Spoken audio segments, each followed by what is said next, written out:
Pioneer থেকে সবাইকে স্বাগতম। আজ আমরা আপনাকে কিভাবে একটি এয়ারবাস ইঞ্জিন ডেভেলপ করা হয় এবং সাথে সাথে অন্যান্য দুটি দুর্দান্ত কারখানা উৎপাদন প্রক্রিয়া দেখাতে যাচ্ছি। এরকম আরও কন্টেন্ট দেখতে চাইলে লাইক এবং সাবস্ক্রাইব করতে ভুলবেন না। সাথে সাথে পাশে থাকা ঘন্টাটি বাজিয়ে দিন সবার আগে সর্বশেষ ভিডিও নোটিফিকেশন পেতে।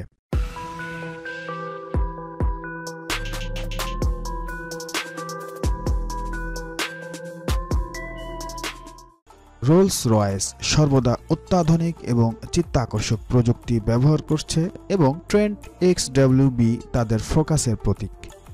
এটি বিশ্বের সবচেয়ে সাধারণ এবং জ্বালানি সাশ্রয়ী এয়ারবাস ইঞ্জিন। ট্রেন্ট একটি বিশাল টারবাইনের উপর ভিত্তি করে 20,000 উপাদান নিয়ে গঠিত। এর বেশিরভাগ ইনস্টলেশন হাত দ্বারা সম্পূর্ণ করা হয়।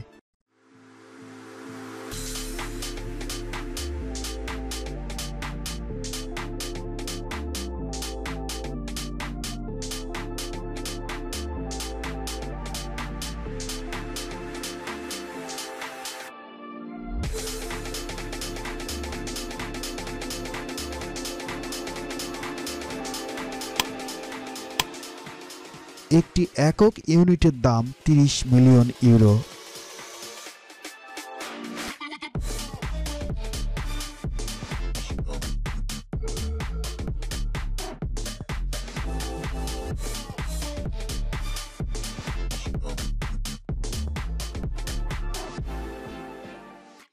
প্রতিটি ইঞ্জিন 330 কিলো নিউটন থ্রাস্ট উৎপাদন করে এবং 2000 ডিগ্রি সেলসিয়াস পর্যন্ত তাপমাত্রা সহ্য করতে সক্ষম।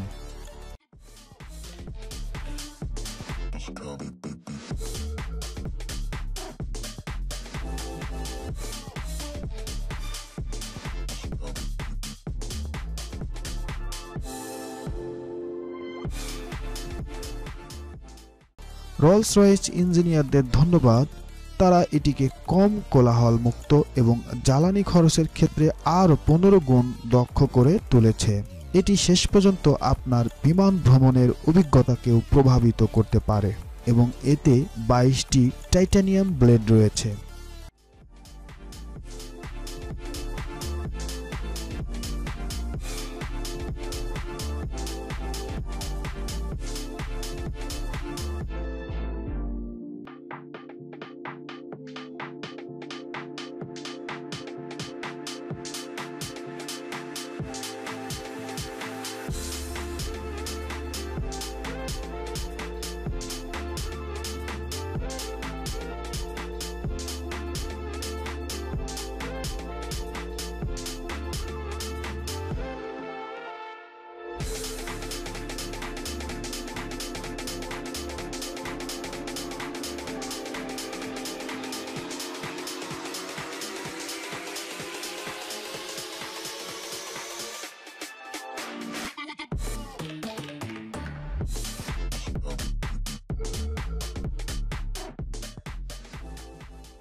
হাওয়ার্ড রোটর ব্লেডের জন্য উৎপাদন ইউনিটগুলির একটি নেতৃস্থানীয় প্রস্তুতকারক হিসেবে নিজেকে প্রতিষ্ঠিত করেছে।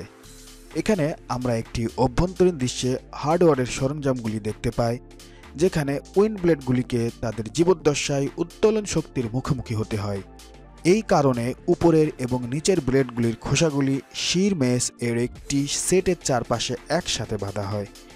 এগুলি উল্লেখযোগ্যভাবে উইন্ড ব্লেডের শক্তি বৃদ্ধি করে, তবে তাদের ইনস্টলেশনের জন্য 60 মিটারের বেশি দৈর্ঘ্যের এবং 2 টনের বেশি ওজনের সঠিক ফিটিং মেশ উলম্বভাবে উপস্থাপন করা হয়।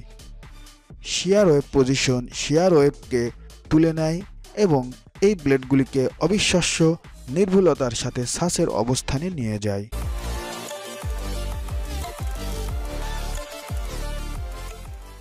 শেষ কিন্তু শেষ নয়। এই ভিডিওটির শেষে দেখতে পাচ্ছেন কিভাবে একটি ট্রাক অথবা বাসের টায়ার ম্যানুফ্যাকচারিং প্রসেস করা হয়। আপনি দেখতে পাচ্ছেন কিভাবে মিডাস উৎপাদিত হয়। রাবার যৌগ থেকে প্রথমে এই টায়ারগুলিকে উত্তপ্ত করা হয় এবং মেশিন দ্বারা ক্যালেন্ডার করা হয়। তারপর এক্সট্রুডার মেশিনে রাখা হয়। এক্সট্রুশন এটিকে একটি অবিচ্ছিন্ন রাবার শিটে পরিণত করে। তারপর এই রাবার শিটটিকে ঠান্ডা করা হয় এবং একটি নির্দিষ্ট দৈর্ঘ্যে কাটা হয়। অতঃপর আবরণ মেশিনের মাধ্যমে এই শীটের উভয় পাশে নাইলন ইস্পাত এবং পলিস্টার আবরণ ব্যবহার করা হয়। এই শীটগুলি টায়ারের নিচে স্থাপন করা হয়।